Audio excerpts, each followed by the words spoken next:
உன்னை உள்ளங்கைகளில் வரைந்திருக்கிறார். உனக்கொருவர் இருக்கிறார், உன்னை விசாரிக்க துடிக்கிறார். உன்னையும் என்னையும் இயேசு நேசிக்கிறார். உன்னை உள்ளங்கைகளில் வரைந்திருக்கிறார். ஜாதி ஜனம் மறந்திட்டாலும் மறந்திடாதவர், ஜோதிகளின் பிதாவாம் இயேசுவானவர். ஜாதி ஜனம் மறந்திட்டாலும் மறந்திடாதவர், சோதிகளின் பிதாவாம் இயேசுவானவர். சூழ்நிலைகள் மாறினாலும் இயேசு உன்னை மறப்பதில்லை. சிலுவையில் ஜீவன் விடும் நேரத்திலும் வெறுக்கவில்லை. உனக்கொருவர் இருக்கிறார், உன்னை விசாரிக்க துடிக்கிறார். உன்னையும் என்னையும் இயேசு நேசிக்கிறார். உன்னை உள்ளங்கைகளில் வரைந்திருக்கிறார்.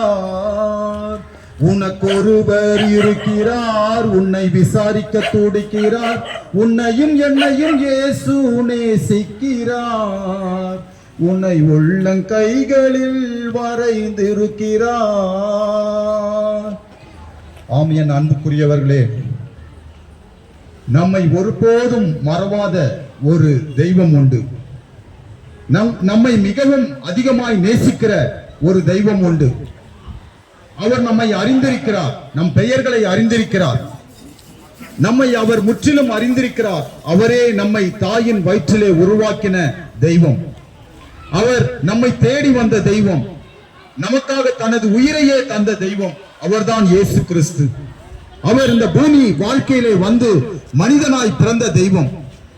கடவுளுக்கு சரீரம் கிடையாது, மனித உடல் நம்மை போல ஒரு சரீரம் கடவுளுக்கு கிடையாது.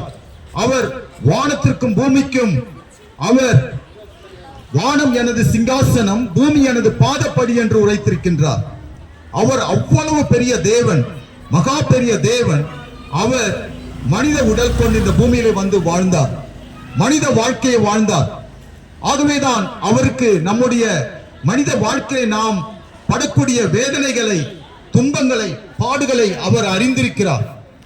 அவரே வேதனைகளை அனுபவித்து அந்த வேதனைகளை எல்லாம் ஜெயித்து, உலகத்தை ஜெயித்து, அவர் மரணத்தை ஜெயித்தவராக இப்பொழுது பரலோகத்திலே வாழ்ந்து கொண்டிருக்கிறார். அதே போல அவர் பூமியிலே பிரசன்னமாகி இருக்கிறார்.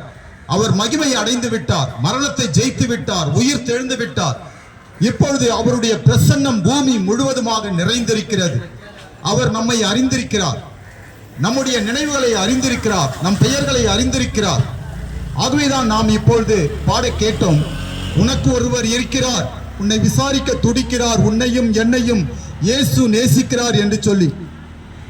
ஆம், என் அன்புக்குரியவர்களே, நம்முடைய நிலைமையை பார்த்து ஒருவேளை மனிதர்கள் வெறுத்து விடலாம். சூழ்நிலைகள் வரும்பொழுது நம்முடைய உறவுகள் கூட நம்மை வெறுத்து விடுவார்கள், உடன் பிறந்தவர்கள் வெறுத்து விடுவார்கள். சில சமயங்களில் பெற்றோர்கள் கூட நம்மை வெறுத்து விடுவார்கள், பிள்ளைகள் வெறுத்து விடுவார்கள், நண்பர்கள் வெறுத்து விடுவார்கள். ஒரு காலத்திலே நண்பராய் இருக்கிறவர்கள் பிறகு அவர்கள் விரோதிகளாய் கூட மாறி போவார்கள். ஆனால் நம்மை அன்பு செய்த நாள் முதல், நாம் தாயின் வயிற்றிலே உற்பவித்த நாள் முதல், தாயின் வயிற்றிலே நாம் உண்டான நாள் முதல் இந்த நேரம் வரையிலே தொடர்ந்து நம்மை நேசிக்கிற ஒரு அற்புதமான, ஒரு சர்வ வல்லமையுள்ள கடவுள் உண்டு. அவர்தான் இயேசு கிறிஸ்து. அவர் உங்களை மிகவும் அதிகமாய் நேசிக்கிறார். ஆண்டவர் இயேசு கிறிஸ்து உங்களை அறிந்திருக்கிறார். ஆண்டவர் இயேசு கிறிஸ்துவிடத்திலே நம்பிக்கை வைக்கும் பொழுது, அவருடைய நாமத்தை நாம் சொல்லி அழைக்கும் பொழுது, அவர் நமக்கு உதவி செய்ய அவர் ஆயத்தமாய் இருக்கிறார். என் நேரமும் ஆண்டவர் இயேசு கிறிஸ்து நம் நினைவாகவே இருக்கிறார். இதுதான் உண்மை. என் அன்புக்குரியவர்களே, நமக்காக ஆண்டவர் இயேசு கிறிஸ்து தனது ஜீவனையே கொடுத்த ஒரு அற்புதமான கடவுள். அவரை போல நல்லவர் யாரும் இல்லை, அவரை போல வல்லவர் யாரும் இல்லை, அவரை போல் நம்மை நேசிப்பவர் யாரும் இல்லை. வேதம் கூறுகிறது, தாய் மறந்தாலும் உன்னை மறவாதவர் என்று சொல்லி. ஆகவேதான் ஒரு காலத்திலே, ஒரு குறிப்பிட்ட காலம் வரையிலே பெற்றோருடைய அன்பும் ஆதரவும் நமக்கு கிடைக்கிறது. சில பேருடைய அன்பும் ஆதரவும் ஒரு காலத்திலே நமக்கு கிடைக்கிறது. அதன் பிறகு நாம் தனியே விடப்படக்கூடிய ஒரு நேரம் வந்துவிடும். அப்பொழுது நமக்கு மிகவும் அதிகமாய் உதவி தேவை. யாருடைய உதவி என்று சொன்னால் கடவுளுடைய உதவி. நமக்கு உதவி செய்யும்படியாய் காத்திருக்கிற ஒரு கடவுள் உண்டு, அவர்தான் இயேசு கிறிஸ்து. அவர் நம்மை முற்றிலும் அறிந்திருக்கிறார். நாம் மறைவிலே வடிக்கக்கூடிய கண்ணீரை அவர் பார்க்கிறார். வியாதியினாலும் கஷ்டத்தினாலும் கடன் பாரங்களினாலும் ஒருவேளை உங்களுடைய வாழ்க்கையை நீங்கள் கஷ்டத்திலே அனுபவித்துக் கொண்டிருக்கிறீர்களா? இந்த நாளிலே இயேசுவின் நாமத்தை சொல்லி பாருங்கள். ஆண்டவர் இயேசு கிறிஸ்து உங்களுக்கு உதவி செய்யும்படியாய் அவர் உங்களிடத்திலே வருவார். நாங்களும் அப்படிதான் மிகவும் கஷ்டமாய் வேதனையிலே பாடுகளின் வழியாய் மரணம் தான் எங்களுக்கு முடிவு, எனக்கு முடிவு என்று சொல்லி போய்கொண்டிருந்த வேளையில்தான் அந்த உண்மையான கடவுள் வானத்தையும் பூமியும் உண்டாக்கிய தேவாதி தேவன் இயேசு கிறிஸ்து எனக்கு வெளிப்பட்டார், எனக்கு மறுவாழ்வு தந்தார். அதை தான் நாங்கள் இன்று நற்செய்தியாக உங்களுக்கு அறிவிக்கிறோம். இயேசுவின் நாமத்தை சொல்லி பாருங்கள், இயேசுவே என்று சொல்லி பாருங்கள். ஆண்டவர் உங்கள் வாழ்க்கையில மிகப்பெரிய ஒரு அற்புதம் செய்வார், அதிசயம் செய்வார். அவர் அதிசயம் செய்து மறுவாழ்வை நமக்கு தருவார். அவரோடு இணைந்து வாழ்கிற ஒரு வாழ்க்கை, அது ஒரு மேலான வாழ்க்கை. அவரை நம்பி வாழ்கிற வாழ்க்கை, அது ஒரு உன்னதமான ஒரு வாழ்க்கை. இயேசுவை தங்களுடைய ஆண்டவராக கடவுளாக ஏற்றுக்கொண்டு வாழ்கிற ஒரு வாழ்க்கை, அது மேலான வாழ்க்கை. அது சாதாரண ஒரு வாழ்க்கை அல்ல, அது கடவுளோடு இணைந்த ஒரு வாழ்க்கை. அந்த வாழ்க்கை நமக்கு தரும்படியாகத்தான் கடவுள் தேவாதி தேவன் இயேசு கிறிஸ்து வானத்திலிருந்து பூமியிலே மனித வாழ்க்கை வாழும்படியாக இந்த பூமியிலே அவர் வந்தார். அவர் உங்களை அதிகமாய் நேசிக்கிறார். நாம் நிச்சயமாக உறுதியாய் சொல்ல முடியும், நம் ஒவ்வொரு வரையுமே தேடி நம்மை உண்டாக்கிய கடவுள் அவர் இந்த பூமிக்கு வந்தார். வானத்தையும் பூமியையும் சமுத்திரத்தையும் அதில் உள்ள சகலத்தையும் உண்டாக்கிய தேவாதி தேவன் இயேசு கிறிஸ்து அவர் நமக்காக ஏன் மரிக்க வேண்டும் என்று சொன்னால், ஏன் அவர் அப்படிப்பட்ட ஒரு கோரமான சிலுவை மரணத்தை அவர் ஏற்றுக்கொள்ள வேண்டும் என்று சொன்னால், நாம் பாவ மன்னிப்பை அடைய வேண்டும். நாம் இந்த பூமியிலே செய்கிற ஒவ்வொரு தவறுக்கும் நாம் நியாயம் தீர்க்கப்பட வேண்டும், தண்டிக்கப்பட வேண்டும்.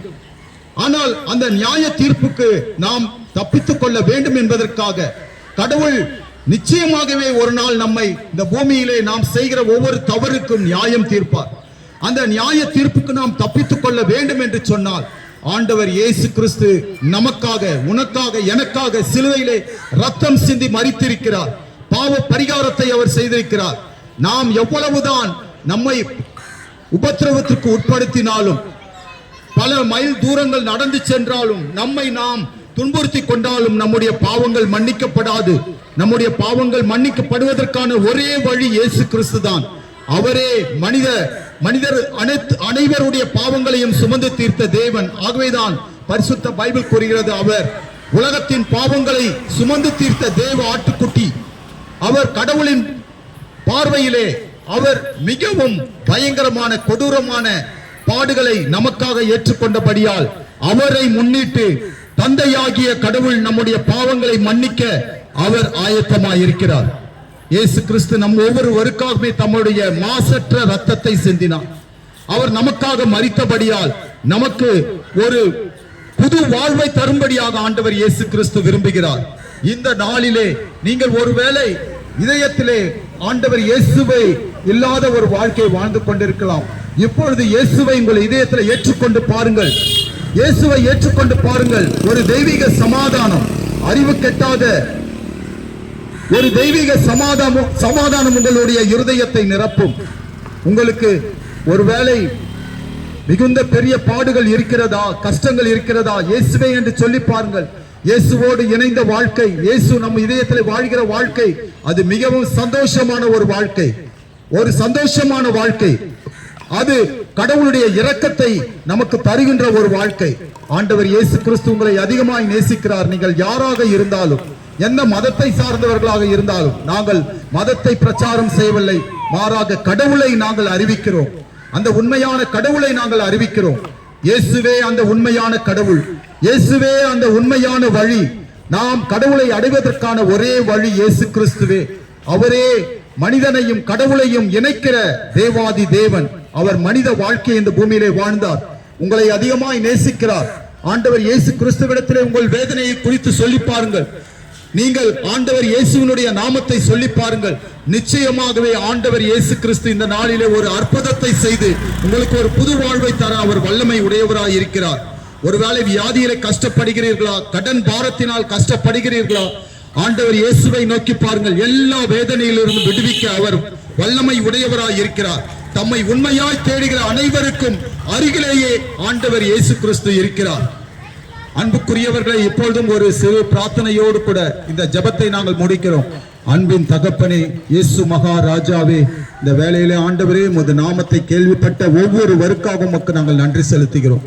அன்பின் தேவனே, இயேசுவே, இங்குள்ள ஜனங்களை அப்பா, ஒவ்வொரு சகோதர சகோதரிகளையும் தேவரே தயவாய் ஆசீர்வதிங்க அப்பா. குடும்பங்களை ஆசீர்வதியும், பிள்ளைகளை ஆசீர்வதியும். உமது ஆசீர்வாதமே அப்பா ஐஸ்வர்யத்தை, செல்வத்தை கொண்டு வரும் என்று வேதத்திலே நாங்கள் வாசிக்கிறோம். இந்த நாளிலே உமது நாமத்தை கேள்விப்பட்ட அப்பா ஒவ்வொரு வரையும் இந்த நாளிலே ஆசீர்வதிங்கப்பா.